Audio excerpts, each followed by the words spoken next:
तर नाशिकमधली सध्या ही दृश्य आपण पाहतोय। नाशिकमध्ये सध्या मुसळधार पाऊस कोसळतोय आणि बऱ्याच ठिकाणी पाणी साचलेलं आहे। त्यामुळे नाशिकच्या गोदावरी नदीच्या पात्रामध्ये ही कार बुडाल्याचं आपण पाहू शकतोय।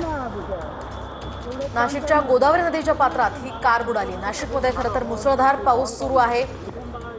नाशिकची अनेक मंदिरं पाण्याखाली आहेत आणि त्या ठिकाणी सध्या आपण पाहतोय आपले प्रतिनिधी आपल्या सोबत आहेत।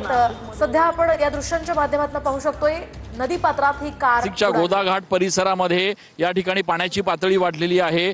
एक चारचाकी वाहन जे या ठिकाणी लावलेले आहे, पार्किंग करण्यात आलेलं आहे, ते या ठिकाणी पूर्णपणे पाण्यात अडकल्याचं आपण दृश्यांमध्ये बघू शकतोय।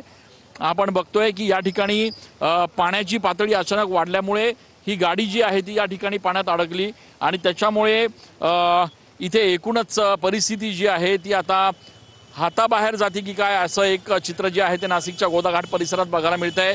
अचानकपणे पाण्याची पातळी या ठिकाणी वाढलेली आहे। सकाळपासून खरं तर पावसानं जोर जरी पकडला असला तरी एवढ्या झपाट्यानं ही पाण्याची पातळी वाढेल असा अंदाज कोणाला नव्हता। जे पर्यटक किंवा भाविक या ठिकाणी नाशिकमध्ये तीर्थाटनासाठी धर्मक्षेत्रातल्या एकूणच विधींसाठी येत असतात, त्यांच्या गाड्या या गोदाघाट परिसरात पार्क केलेल्या असतात आणि त्यापैकीच एक असलेली ही गाडी जी आहे ती या ठिकाणी पूर्णपणे या पुराच्या पाण्यामध्ये अडकल्याचं दृश्य जे आहे ते आपण या ठिकाणी बघू शकतोय।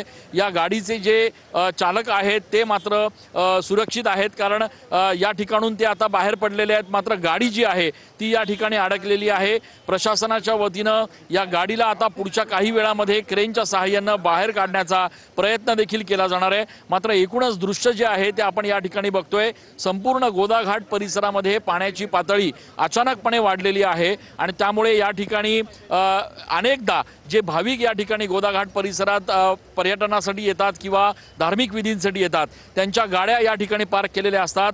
रोकडोबा मंदिराचा हा संपूर्ण सांडवा आहे आणि त्यासोबतच गोदाघाट परिसर आहे आणि याच ठिकाणी अचानक पाण्याची पातळी वाढल्यामुळे ही गाडी जी आहे ती या ठिकाणी पूर्णपणे पाण्यात अडकलेली आहे।